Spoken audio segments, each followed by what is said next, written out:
Buonasera gentili telespettatori, eccoci qui ad un nuovo appuntamento di Da Nord a Nord dedicato ai prodotti e alle ricette d'eco, quindi di denominazione comunale. Le nostre telecamere si trovano ancora in Veneto, come abbiamo già ripetuto più volte, una regione assai ricca di sorprese, di peculiarità enogastronomiche ed agroalimentari. Andiamo a scoprire le peculiarità odierne insieme al nostro ospite Flavio Rezzadore. Signor Flavio, buonasera e benvenuto. Buonasera. Flavio Rezzadore è produttore di Asigliano, nonché presidente della sezione di Asigliano stessa di Coldiretti. Asigliano Veneto, dunque, uno dei comuni della Bassa Vicentina, posizionato proprio sul confine provinciale a mo' di punto medio tra Noventa Vicentina e Cologna Veneta, un paese di neanche 1000 abitanti sullo sfondo di una campagna dall'eccezionale vocazione agricola per la composizione di un terreno che risulta assai fertile e molto leggero e per l'abbondanza delle acque che sono quelle del Ronego, l'affluente del Guà. Signor Flavio, prima di andare a scoprire tutte le caratteristiche del nostro prodotto d'eco di oggi, ossia il radicchio rosso di Asigliano, ci racconta, ci spiega quali sono le culture tipiche della vostra zona, della Bassa Vicentina?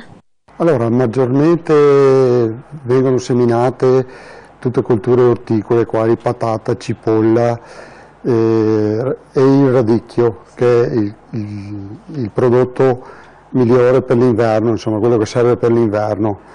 E dopo per fare la rotazione viene messo anche del frumento che prepara bene le terre per avere questo prodotto meraviglioso. Un lavoro di selezione locale che dura ormai da oltre una trentina d'anni ha portato alla disponibilità di un'eccezionale varietà di radicchio rosso, che è proprio quella di cui parleremo oggi, radicchio rosso di Asigliano. Di cosa si tratta? Allora, si tratta che da una trentina d'anni a questa parte gli agricoltori si sono orientati, hanno abbandonato le stalle e si sono orientati a fare questo prodotto durante l'inverno, quando nei momenti più, diciamo, dove c'era meno da guadagnare, si sono rivolti a fare questo prodotto. Nel passare degli anni tutte le famiglie si facevano il seme in casa, ogni famiglia aveva il suo seme, che dopo si vedeva la differenza, come nelle famiglie si vedeva la differenza nel prodotto. E chi è del posto può identificare una famiglia guardando il prodotto, hai capito? Però dopo, andando avanti, il mercato è cresciuto, ha voluto essere più esigente, allora abbiamo dovuto ricorrere a delle tecniche dove per fortuna la provincia ci ha messo a disposizione i tecnici dell'Istituto di Genetica, dove abbiamo migliorato queste varietà vecchie di una volta. Allora, il radicchio deve essere, siamo riusciti a farlo, diciamo, un po' ovoidale, con una bella nervatura bianca ben delineata dal rosso rubino che deve essere, con le nervature abbastanza sparate verso l'esterno, e la costa chiusa sotto. Noi la chiamiamo costa, come chiamiamo cuore questo cespo, la radice sotto, tanto per conoscere un po' le varie cose. Qual è la storia del radicchio rosso di Asigliano? C'è la storia sulle nostre zone, ai confini delle tre province di Verona, Vicenza e Padova. C'è sempre stata una produzione di questo radicchio. Come abbiamo detto, è cambiata nei tempi, perché con le nuove tecniche culturali, con i nuovi sistemi, con l'aiuto di tecnici, ci ha portato ad avere un prodotto così bello e fatto bene. Come avviene la coltivazione? La coltivazione, intanto si devono avere dei terreni ben fertili, lo sono per natura, dopo si deve fare una lavorazione che là sta alla bravura del produttore, a preparare un letto di semina ideale per mettere a dimora il piccolissimo seme che viene seminato nei mesi di luglio, da metà luglio a metà agosto, per dare la possibilità di avere il prodotto a scalare, diciamo che si matura il più precoce, già a metà settembre è maturo, e andiamo fino quasi alla metà di febbraio, sempre con varietà diverse, più tardive e varietà precoci, e anche le semine incidono. Se ho seminato la stessa varietà seminata 15 giorni dopo, dà un prodotto che è uguale dopo un mese al momento della raccolta. Quali sono le caratteristiche organolettiche di questo prodotto? Beh, le caratteristiche organolettiche sono, diciamo, per il radicchio precoce sono abbastanza diciamo, dolce da mangiare. Il tardivo non è così dolce subito, ma dopo, quando prendi i ghiacci, quando arriva il freddo, diventa gradevolmente amarogno, poco poco, e la maturazione fa sì che diventi anche croccante sotto i denti. La coltura, che avviene con l'ausilio dell'Istituto di Genetica e Sperimentazione Agraria Strampelli di Lonigo, segue i dettami della cosiddetta difesa integrata. Che cos'è esattamente questa difesa integrata? La difesa integrata è una cosa abbastanza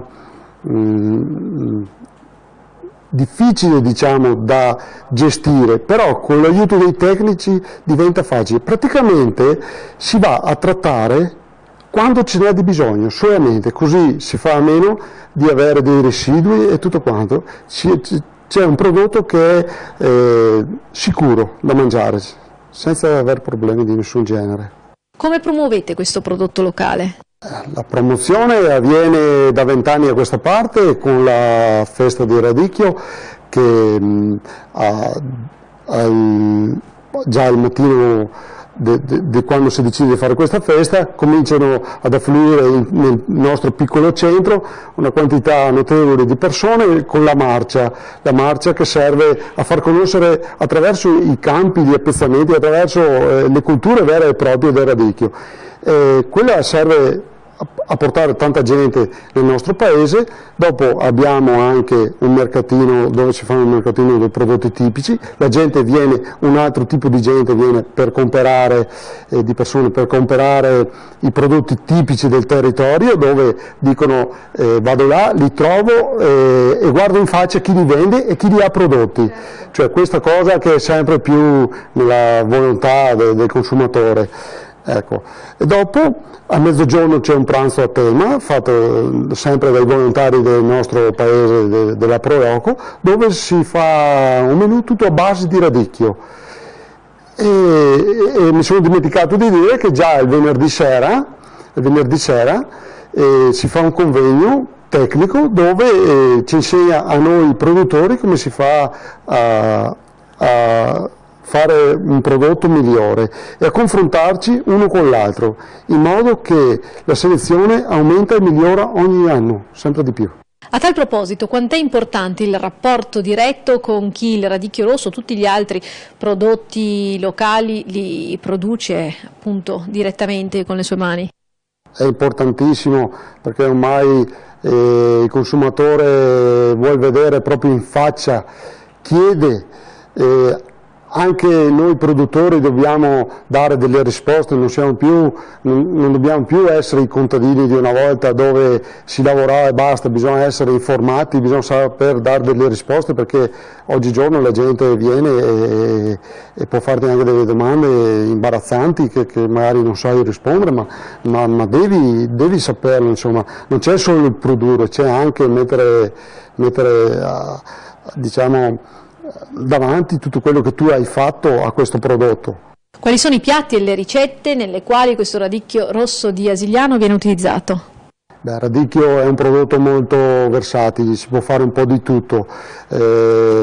Si comincia con gli antipasti, tanto per stare in tema, con gli antipasti a base di radicchio, i primi piatti, dalle lasagne, il risotto immancabile sulle nostre zone, che va a andare alla ricerca di un altro prodotto buono delle nostre zone, i secondi piatti, le varie frittate, che ne so, addirittura il dolce con la marmellata di radicchio. Dopo, da quest'anno, da 2 o 3 anni a questa parte, si è provato a fare anche un liquore, non è un distillato, è tipo un rataffià, un prodotto veneziano a base di radicchio. Con quale vino o altra bevanda il radicchio rosso di Asigliano meglio si sposa? Beh, il radicchio rosso per me si sposa meglio con vino che diciamo che le assomiglia a questo colore, ed è il nostro Tai, che è prodotto sui Colli Iberici, un vino che è brillante, che ne so, quasi rubino, un rosso che messo attraverso la luce ti dà la sensazione di guardare un prodotto fatto così, insomma, mi sembra di avere un bicchiere in mano. Ci sono paesi stranieri che guardano con particolare invidia questo vostro prodotto e che tentano dunque di riprodurlo? Noi l'abbiamo mandato non meno di 20 giorni fa, l'abbiamo mandato in Germania attraverso una promozione che degli agriturismi sono andati là in Germania e non hanno mai visto, lo hanno visto, ma una cosa così, un'insalata, loro lo chiamano un'insalata rossa. Loro la vedono poco, insomma, ecco, perché di solito le cicorie di insalata sono tutte verdi, ha capito? E allora colpisce questo fatto. Qual è l'importanza di un'iniziativa quale la denominazione comunale per un territorio come il vostro? Beh, innanzitutto l'Adeco ci dà la possibilità di poterlo chiamare radicchio di Asiliano, perché in questo modo diamo anche agli agricoltori la possibilità di andare per i mercatini, di andare sui vari ristoranti, sugli agriturismi col prodotto e dare una denominazione. Questo è il radicchio di Asiliano, che dopo di avere le caratteristiche che ho detto prima, di essere affusolato, ben chiuso, con il pezzettino di radice che aiuta il pezzettino di radice aiuta a mantenere fresche le foglie attorno, perché continua a succhiare dalla radice. Le Deco hanno dato questa possibilità e a noi ci servono, insomma, come produttori, avere un marchio, una visibilità, un qualcosa che ci sappia riconoscere. Grazie dunque al nostro ospite di oggi, Flavio Rezzatore, per averci accompagnato in questo interessante viaggio all'interno di Asigliano Veneto e del suo prodotto Deco, il radicchio rosso. Grazie signor Flavio per essere stato con noi. Grazie a voi.